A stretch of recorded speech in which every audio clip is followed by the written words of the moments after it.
ഈ വിഷയത്തിന്റെ വിശദാംശങ്ങളുമായി പ്രസാദ് ഉടുമ്പിശ്ശേരിയാണ് പാലക്കാട് നിന്നും ചേരുന്നത്. പ്രസാദ്, അതിസങ്കീർണമായ വിഷയമാണ് നാട്ടുകാർ പറഞ്ഞു വെക്കുന്നത്. ആർക്കും അവിടെ ജീവിക്കാൻ പറ്റുന്നില്ല, സാധാരണക്കാർക്കും കൃഷിക്കാർക്കും ഒന്നും ജീവിക്കാൻ പറ്റുന്നില്ല. കണക്കുകൾ തന്നെ വ്യക്തമാക്കുന്നുണ്ട് എത്രമാത്രം ആളുകളുടെ ജീവനാണ് നഷ്ടമായതെന്ന്. ഭീതിയോടുകൂടിയാണ് അവിടെയുള്ളവർ ജീവിക്കുന്നത്.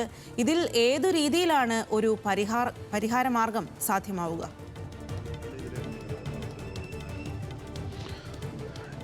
കഴിഞ്ഞ കുറേ നാളുകളായി ഇപ്പോൾ ഈ മലയോര മേഖല എന്ന് പറയുന്നത് പാലക്കാട് ജില്ലയെ സംബന്ധിച്ചിടത്തോളം ഒന്ന് മലമ്പുഴ, ധോണി, അട്ടപ്പാടി, നെല്ലിയാമ്പതി തുടങ്ങിയ സ്ഥലങ്ങളിലെല്ലാം കുറേ നാളുകളായി തന്നെ ഈ വന്യജീവി ശല്യം അതിരൂക്ഷമായി തുടരുന്ന ഒരു സാഹചര്യമുണ്ട്.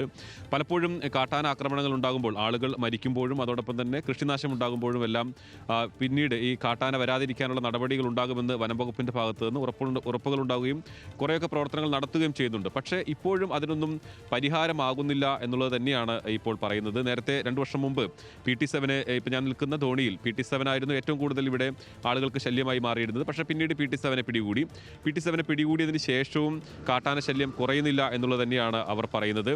ഇതിൽ ഏറ്റവും പ്രധാനപ്പെട്ടത് കൂടുതൽ വൈദ്യുതി വേലികൾ വേണമെന്നുള്ളതാണ്.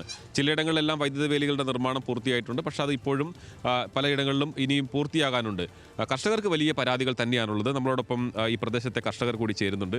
ഇപ്പം നിങ്ങളുടെ എല്ലാം പ്രധാനപ്പെട്ട ആവശ്യം ഒരു വർഷങ്ങൾക്ക് മുമ്പ് PT-7 പിടിക്കുകയായിരുന്നു. PT-7 പിടിച്ചു.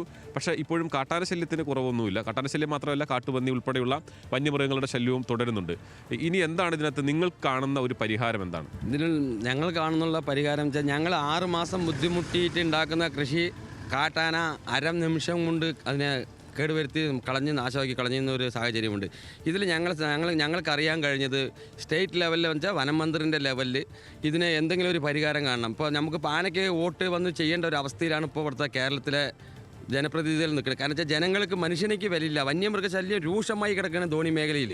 കാരണം എന്താ വെച്ചാൽ ഒരാനയാണ് ഞങ്ങൾക്ക് അഡ്ജസ്റ്റ്മെൻറ്റ് ചെയ്തിട്ട് എന്തെങ്കിലും പറയുക, അല്ലെങ്കിൽ കാടാണ്, വനമാണ്, അല്ലെങ്കിൽ ഫോറസ്റ്റ് ഏരിയയാണെങ്കിൽ പറയാം. ഇത് വന്ന് 6 ആന 7 ആന, അതേമാതിരി കാട്ടുപന്നി, മയിൽ, കുരങ്ങ്, എല്ലാ വന്യമൃഗശല്യം ഭയങ്കര രൂക്ഷമാണ്. ഇതിന് നമ്മൾ പറയണമെങ്കിൽ നമുക്ക് വനമന്ത്രി അവിടെ ഉണ്ടെങ്കിൽ അയാൾ അറിയാൻ വേണ്ടി പറയണേ. ഇതിന് മേലെന്ന് എന്തെങ്കിലും ഉത്തരവിട്ട് ഈ ഫോറസ്റ്റുകാർ പാവം 3 ആൾക്ക് മറ്റേ കുട്ടികളെയൊക്കെ പൊട്ടിക്കുന്ന പടക്കം കൊടുത്ത് വിട്ടിരുന്നു. ഇതിന് ഈ ആന കയറി പോകുന്ന ലക്ഷണം കാണുന്നില്ല. കാരണം വെച്ചാൽ ആന വന്ന് റോഡിൻ്റെ നമ്മുടെ ജനവാസ മേഖലയിൽ എത്തിക്കഴിഞ്ഞു. ശാശ്വതമായിട്ടുള്ള പരിഹാരം ഓടിക്കാൻ ഇപ്പോഴും ഈ പഴയ സംവിധാനങ്ങൾ മാത്രമേ പഴയ സംവിധാനം എന്നല്ലാണ്ട് അതിന് മേലേക്ക് ഒന്നും പോകുന്നില്ല. ഈ ചെറിയ മറ്റേ ചീനിപ്പടക്കം പോലുള്ള പടക്കം കൊടുത്തിട്ടൊന്നും ഈ ആന കയറി പോകുന്നില്ല. ഒരാനയാണെങ്കിൽ ജനങ്ങൾ സഹിക്കുക. ഇത് 7-8 ആന വരുന്നു. കുഞ്ഞുങ്ങൾക്ക് സ്കൂളിൽ പോകാനോ അല്ലെങ്കിൽ ജനങ്ങൾക്ക് പുറത്തിറങ്ങി നടക്കാൻ പറ്റാത്തൊരു സാഹചര്യം ഈ ധോണി മേഖലയിലുണ്ട്. ഇതിന് ശാശ്വതമായ പരിഹാരം വനമന്ത്രിൻ്റെ ലെവലിൽ അയാൾ കുറച്ചെങ്കിലും കർഷകൻ്റെ കണ്ണീരിന് വേണ്ടി കുറച്ചെങ്കിലും കൊടുക്കണം എന്നല്ലാണ്ട് കസേര ഉറപ്പിക്കാൻ വേണ്ടി നടക്കണം എന്നല്ല ഞങ്ങൾക്ക് പറയാനുള്ളത്. ഇനി അടുത്ത് വരുന്ന പ്രതിനിധികൾക്ക് വോട്ട് ചെയ്യുന്നത് ആനകൾ വോട്ട് ചെയ്യേണ്ടി വരുന്ന തോന്നുന്നത്. അതിലല്ലെങ്കിൽ എല്ലാവരും മരിച്ചു പോകും. ഇപ്പം നിങ്ങൾ വിനോദ് എനിക്ക് നേരിട്ട് തന്നെ അറിയാവുന്നതാണ്. ഇപ്പം ഈ പലപ്പോഴും എല്ലാ ദിവസവും നമ്മൾ വിളിക്കുമ്പോൾ രാത്രി ആന നിങ്ങൾ കൃഷിയാണ് ഞങ്ങൾ വീട്ടിലേക്ക് പോയിട്ടില്ല. ഞങ്ങൾ ഇവിടെ കിടക്കുന്നില്ല. 9 ആകുമ്പോഴേക്കും ആന വന്നു. RRTക്കാരടുത്ത് വിളിച്ച് ചോദിച്ചോളൂ നിങ്ങൾ, അല്ലെങ്കിൽ ഫോറസ്റ്റ് DF അടുത്ത് വിളിച്ച് ചോദിച്ചോളൂ. ഞങ്ങൾ രാത്രി ഫുൾ ടൈം ഇവിടെ കിടന്നുറങ്ങും.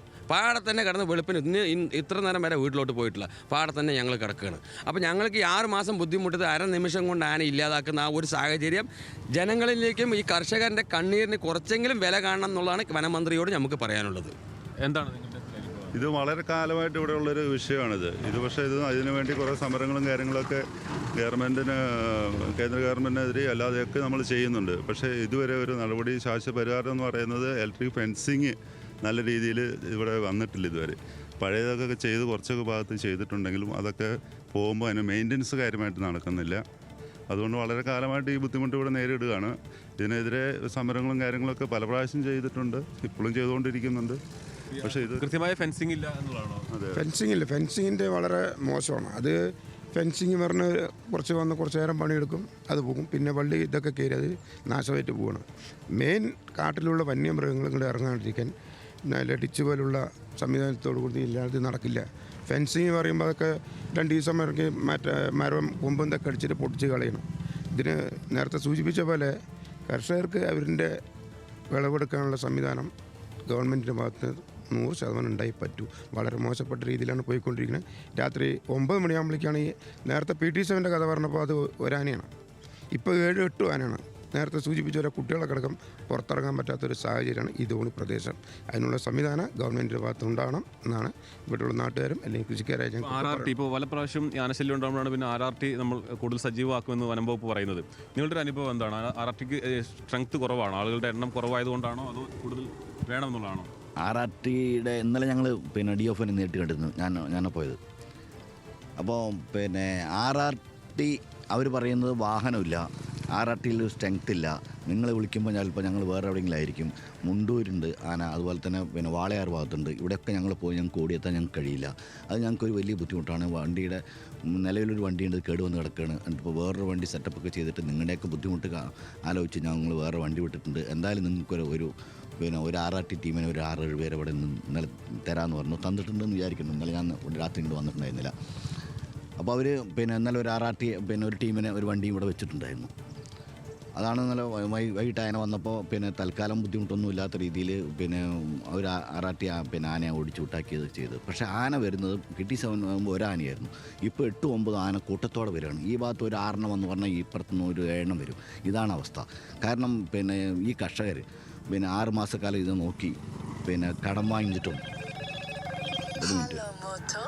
ഈ പലപ്പോഴും ഈ RRT തന്നെയാണ് കൂടുതൽ ആളുകൾ വേണം എന്ന് പറയുന്നതിൻ്റെ പ്രധാനപ്പെട്ടത് അല്ലേ? അല്ല, RRT ടീം സ്ട്രെങ്ത് കുറവാണൊന്ന്. പിന്നെ ഇപ്പോൾ RRTക്കാർക്ക് ചെയ്യാൻ പറ്റുന്ന ആന വന്ന് കൃഷിയിൽ ഇറങ്ങുമ്പോൾ നമ്മൾ വിളിക്കുമ്പോൾ ഒന്ന് കയറ്റി വിടാനേ പറ്റുള്ളൂ. ഇപ്പം നമ്മുടെ ആവശ്യം ആന ആട്ടലോ ആന ഇവിടെ ശാശ്വത പരിഹാരമാണ്. ശാശ്വത പരിഹാരമാണ്. ആന കാട്ടിൽ വന്യമൃഗങ്ങൾ കാട്ടിൽ സംരക്ഷിച്ചോട്ടെ, അതിനുള്ള വന്യ സംരക്ഷണ വകുപ്പൊക്കെ ഉള്ളത്.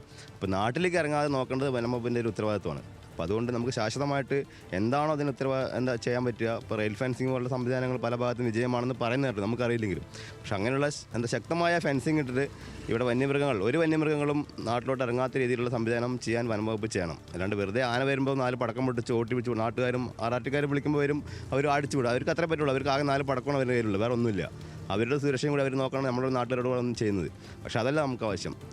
ഇവിടെ RRT ടീമിൻ്റെ ആവശ്യമൊന്നുമില്ല. ഇവർ ശാശ്വതമായിട്ട് വന്യമൃഗങ്ങൾ വനത്തിൽ നിന്ന് താഴേക്ക് ഇറങ്ങാതെ നോക്കാനുള്ള പരിഹാരം കഴിഞ്ഞു. സജീവിനെ പലപ്പോഴും വിളിക്കുമ്പോഴും സജീവ് പറഞ്ഞ പാടത്താണ് വരാം എന്നുള്ളതാണ്. അത് പകൽ വിളിച്ചാലും രാത്രി വിളിച്ചാലും അത് തന്നെയാണ് പറയാറുള്ളത്. നിങ്ങൾ കൃഷി ചെയ്യുന്നതോടൊപ്പം തന്നെ ഇതിന് കാവൽ നിൽക്കുക എന്നുള്ളൊരു പ്രധാനപ്പെട്ട ഇവിടുത്തെ ആളുകളുടെ ഒരു ശ്രമമാണല്ലോ. അതെ. ഞങ്ങൾ പറഞ്ഞാൽ ഈ 5.5 മാസക്കാലോളം ഈ കൃഷി ഇനി ഒരു 10-20 ദിവസത്തെ കഷ്ടിച്ചുള്ളൂ. ഈ ഒരു 20 ദിവസത്തിനകത്താണ് ഈ ആനയുടെ ശല്യം കൂടുന്നത്. അപ്പോൾ ഇന്നലെ സംബന്ധിച്ചത് ഇന്നലെ ഒരു 9 മണിയാകുമ്പോഴേക്കും തന്നെ ഇവിടെ ആന വന്നു. 3 എണ്ണം വന്നിട്ട് ഇത് ഏറ്റവും കൂടുതൽ ഉദ്യോഗസ്ഥ ഘടകങ്ങൾ RRTക്ക് നിർദ്ദേശം നൽകുന്നുണ്ടെങ്കിലും RRTൻ്റെ അനാസ്ഥ വളരെ ഇതാണ്. അതായത് ഞങ്ങൾ ഇന്നലെ RRT വിളിച്ച ശേഷം വേറൊരു ടീം, അതായത് ഇവർ തമ്മിൽ തന്നെ ഒരു മത്സരമുണ്ട്. അതിൻ്റെ വേറൊരു ടീം വന്നിട്ട് ആനയെ ഒട്ടിച്ച് കയറ്റി. പിന്നീടാണ് RRT വന്നത്. ഇന്നലെ ഞങ്ങൾ DFOയെ കാണാൻ പോയപ്പോൾ DFO ഞങ്ങൾക്ക് ഉറപ്പ് നൽകിയിരുന്നു RRT ഇവിടെ ധോണി ഭാഗത്ത് ഒരു RRT ടീം ഫുള്ളായിട്ടുണ്ടാവുന്നു. ഇന്നലെ ഒരു 1 മണിയോടുകൂടി ഞങ്ങൾ RRT വിളിച്ചപ്പോൾ RRT അവരുടെ ക്യാമ്പിലേക്ക് തിരിച്ചു പോയിരുന്നു. പിന്നെ ഒരു 10-25 മിനിറ്റിന് ശേഷമാണ് അവർ വന്നത്. അപ്പോൾ DFO ഞങ്ങൾക്ക് നൽകിയ ഉത്തരവ് ഇവിടെ തന്നെ അതിൻ്റെ ലംഘനമാണ് കാണാൻ കഴിയുന്നത് RRT ടീം സംബന്ധിച്ച്. ശരി പ്രസാദ്, ആളുകളുടെ ആശങ്കകളൊക്കെ തന്നെ വ്യക്തമാണ്. ആ ഒരു കണക്കുകളും ഇത്രയും അധികം ആളുകളുടെ ജീവൻ നഷ്ടമായ ഒരു സംഭവമാണ്. അവർ പറയുന്ന കാര്യം എല്ലാം കൃത്യമായിട്ടുള്ള ആവശ്യങ്ങൾ തന്നെയാണ്. ആ ആവശ്യങ്ങൾക്കെല്ലാം ഒരു പരിഹാരം എത്രയും വേഗം അധികൃതർ കണ്ട് അവരുടെ കണ്ണ് തുറന്ന് അവർക്കൊരു പരിഹാരം ഉണ്ടാകണം എന്നുള്ളത് തന്നെയാണ് നമുക്കും പറയാനുള്ളത്.